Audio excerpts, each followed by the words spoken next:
Welcome to Section 420, Talkin Yankees, the podcast. Well, Aaron Boone finally spoke to the press. It was an interview with WFAN's Sal and BT, Brandon Tierney, in the, I guess they'd have the 10 to 2 slot there. So a couple interesting things. So in case you missed it, we'll kind of get into it. Mainly with some of the defensive positioning with some of the Yankee players, which, kind of threw me off there. So before we get started, make sure you subscribe to this podcast so you get cool stuff like this. So in case you missed something, you can rely on me to catch it for you. And of course, there's the YouTube version of the show, Section 420 Talkin Yankees. Just dropped an episode the other day. Spoke with Colin Cerniglia. He wrote a book called Culture of Excellence. We kind of discussed his book there. So if you want to catch that, the interview just up a day or two, so you want to go there as well, catch it, and also subscribe. So we haven't heard a ton from Boone, since the World Series. He stuck his head in the door a little few things with charities and things like that. But this is kind of his first really full, you would say, interview, and happened again this week on the Brandon Tierney and Sal Licata show there on the WFAN. And, probably what kind of took me by surprise a little bit was this, what he mentioned, what he has in mind with some of the players defensively. They asked him about Jason Dominguez and where he kind of fits in this. And this is probably the surprising part. They want to, at least, the mindset is put him out in left field, have Cody Bellinger in center field, and then move Aaron Judge back to his previous spot in right field, which I'm going to agree with. Yes, he can handle center field. He does a fine job out there for a big guy. He covers a lot of ground. We all know that, but he is a big dude. He's going to get a little older there, so if you could kind of shorten his workload there in the outfield, where right field is much more compact and easy to cover for him. And, of course, we know he'll do a great job, and probably, just with his height, robbing some home runs there over the right field wall. I mean, he can do that in center field as well, but usually when someone hits a shot for center, it's like gone. I mean, right field, you have those like Yankee Stadium little pop-ups and flares that just go over the wall there. Well, Judge could use his height to snag those in and steal some home runs the other way there. So I like that part. Jason Dominguez in the left field there, that's a little interesting because we saw him just a brief time last season and kind of butchered a ball out there, and that's kind of why you didn't see him at all in the postseason.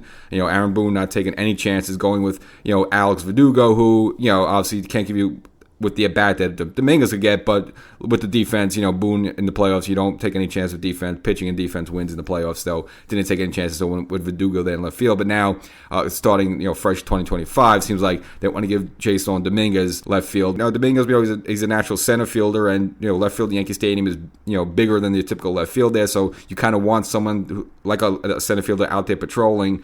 But if the case that he's going to be butchering balls there, I almost think about maybe doing the reverse. I mean, have Bellinger, who's said he's willing to play all positions, he doesn't care, have him as your more reliable person who could probably switch off not playing center field, have him in left field and keep Jason Dominguez as a natural center fielder in center field at Yankee Stadium and go that route. Just because he's used to the angles and stuff coming at him as a center fielder versus left field. Bellinger's a veteran, so he's not like he's old, but he's been around the block a few times, where I think it's an easy adjustment for Bellinger to be in left field than it is for Jason Dominguez. So we'll see how that all shapes out. Again, they always switch back, so nothing's written in stone there. But for the most part, I like the idea of just keeping Judge in right field. And, if you kind of replace a right fielder like Juan Soto, and who just put up tremendous numbers, okay, we know he's not the best defensively, but, if there's anyone to replace Juan Soto, it would be the American League MVP, Aaron Judge there. So kind of a good transition that, the transition Judge there to, fill Soto's shoes, who could do just as a good job offensively and, of course, is better defensively than Juan Soto, that we know.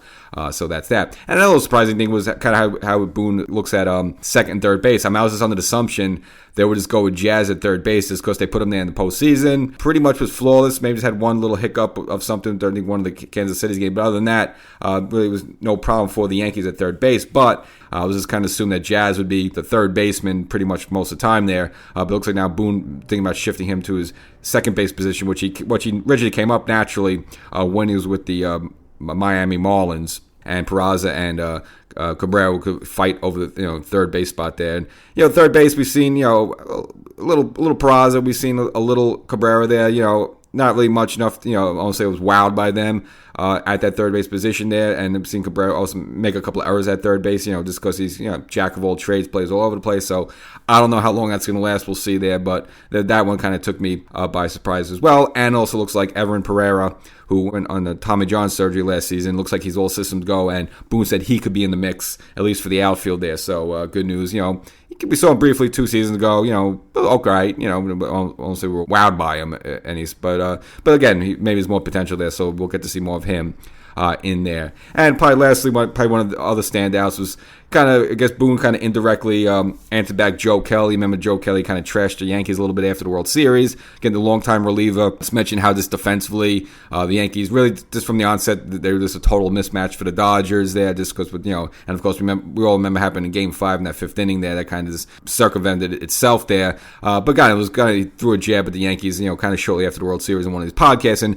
Boone didn't respond to him directly, but he kind of mentioned that the players that played in the World Series, mainly Ohtani and Freddie Freeman and so forth, they didn't, run in their mouth, and they're the ones who actually contributed versus Joe Kelly, who wasn't even on the World Series roster there because he was dealing with an injury, and right now he's a free agent at age 36 there, so kind of Boone kind of, taking a shot back at Joe Kelly, saying, well, it's glad you're trash talking. You were on the postseason roster there, so who are you to say anything? So, but Boone did address that. Yes, they made it to the World Series and obviously fell short, but they do want to get back there. And as he said, he hopes this time they can quote unquote punch through.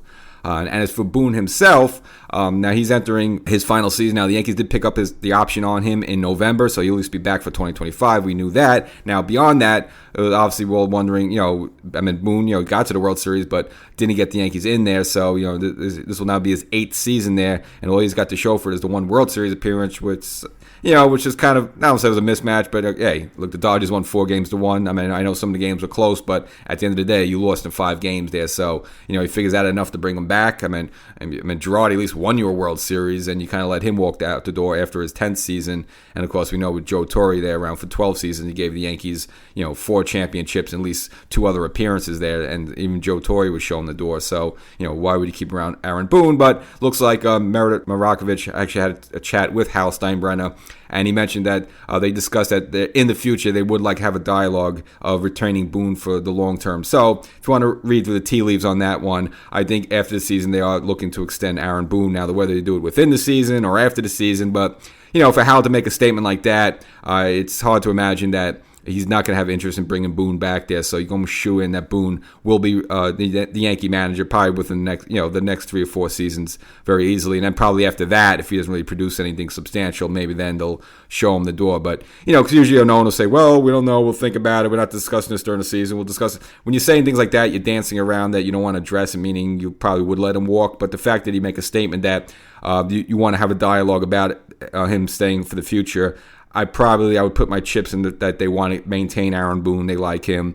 And, of course, it'll be the same regime. You'll still have Cashman here and you still have Boone there. And, you like that cohesion of a general manager and a manager together for a couple of years on the same page there. And it seemed like that's the case there. So whether you like Aaron Boone or not, I would interpret that he's probably going to be here not only, of course, 2025, but they'll probably give him a similar year. They'll probably give him like a 3-year deal with a 4th-year option. So he's going to be the next Yankee manager, at least for the next 4 seasons. So that's how I interpret that.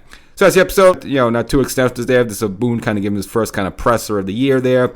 Outfield, you're looking at left field Dominguez, center field Bellinger, right field Judge.